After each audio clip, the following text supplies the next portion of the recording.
Hi everyone, welcome back to my channel. A couple of days back I had posted on my Instagram handle a reel about flexible MDFs and how to use it and what are the advantages. So I thought I'll make a little longer video and I post it here so that you have a better understanding of how to use it and what exactly it is.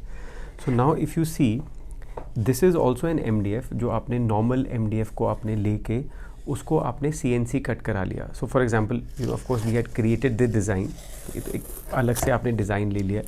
Now if you see, हमने ये एक normal 19 mm का MDF लेके उसको router cut पे डलवा दिया है. सो इसके अंदर क्या होता है, आप इसको फ्लेक्सिबिलिटी से यूज़ नहीं कर सकते. तो आई would recommend that you use it somewhere जहाँ पे सिंगल चीज़ आ रही हो, जॉइंट ना आ रहा हो, बिकॉज समटाइम्स जॉइंट के थोड़े से इश्यूज़ रहते हैं. But the problem with this is not flexible. So अगर आप कोई ऐसा कंसोल बना रहे हैं या आप कोई एक पिलर को क्लैड करना चाहते हैं या कोई भी चीज़ जिसमें आपको राउंड चीज़ चाहिए, तो आज इवन ईजिली मार्केट में ऐसी चीज़ें भी अवेलेबल हैं जो फ्लेक्सिबल हैं.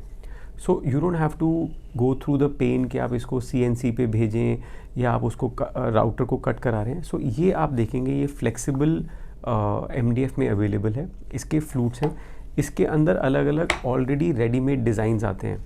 If you can see these, ये आपके ऑलरेडी रेडीमेड डिज़ाइंस हैं and they are also flexible.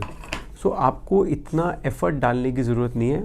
इसका एडवांटेज ये है कि एक तो इसकी जो फिनिश है वो काफ़ी अच्छी आती है. अगर आप इस पर देखेंगे, क्योंकि आप ये राउटर से कटवा रहे हैं तो जो राउटर की बिड होती है उससे काफ़ी बुरादा सा जमा हो जाता है. तो जब आप इस पर PU करते हैं या कुछ भी उस पर पेंट करते हैं तो इसकी काफ़ी कटाई करनी पड़ती है. बट अगर आप इसको देखेंगे, इन दोनों में आपको फिनिश का काफ़ी फ़र्क पड़ेगा, because it's all company made and this is you have got it customised. So we end up saving a lot of time and money. Yes, ये थोड़ा सा सस्ता पड़ता है लेकिन इसके हर्डल्स हैं, लेकिन कहीं कहीं पे इश्यूज आ जाते हैं. इसकी finish and the shapes are available that are available in the market makes a lot of difference. So I would recommend कि अगर आपको कहीं पे भी आपको फ्लूट्स लगानी है और वो आपकी क्लैड होनी है जिस पे कर्व मटेरियल है, you can absolutely go with pre selected materials like this जो प्री फैब्रिकेटेड हैं, rather than getting it done by yourself, unless or until you want to create a design in such a way. Then of course you'll have to customize it, make your AutoCAD and get it done. But I would also recommend that when it's a basic cladding, आपका basic console बन रहा है या कुछ भी claddings आपकी हो रही हैं, उसके अंदर आप रेडीमेड वाला लीजिए जिसमें आपकी फिनिश काफ़ी बेटर है ऑलरेडी. बट ऑल्सो जब आप इसको पेस्ट करें तो आपको ये भी कोशिश करनी पड़ेगी कि इसके अंदर बिल्कुल कम से कम कहीं पे भी कीलें लगे और ऐसी जगह पे लगाइए कि जब वो पॉलिश हो तो वो छुपी रहे. अदरवाइज़ जहाँ पे भी आप इसकी कील ठोकेंगे, जब आप PU करेंगे तो थोड़े टाइम बाद, बिकॉज MDF है उसके एक इशू होता है, वो थोड़ा सा अपनी डेंसिटी को चेंज करता है. तो आप जब भी कहीं कुछ इसको पेस्ट कर रहे हैं, या तो इसको आप किसी ग्लू से पेस्ट करिए अगर MDF टू MDF हो रहा है, या अगर आपको मजबूरी है और आपको कहीं ना कहीं कील लगानी है तो आप कम से कम कील लगाइए कि बाद में इशू ना आए.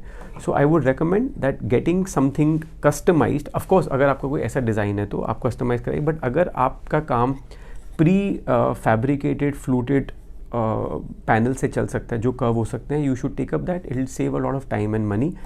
बट येस, कस्टमाइजेशन के लिए आप ये कर सकते हैं एंड काफ़ी सारे डिज़ाइंस ऑलरेडी इसमें अवेलेबल हैं जो आप चूज़ करके अपने डिज़ाइंस और पैटर्न्स को क्रिएट कर सकते हैं. Also for example if you have a wall जहाँ पे आपको दो अलग अलग पैटर्न चलाने हैं, तो आप you can create a pattern like this. अगर आप देखेंगे दो अलग अलग पैटर्न भी आप साथ में क्लब करके एक अच्छा डिज़ाइन बना सकते हैं, उससे आपका एफर्ट बड़ा बच जाता है.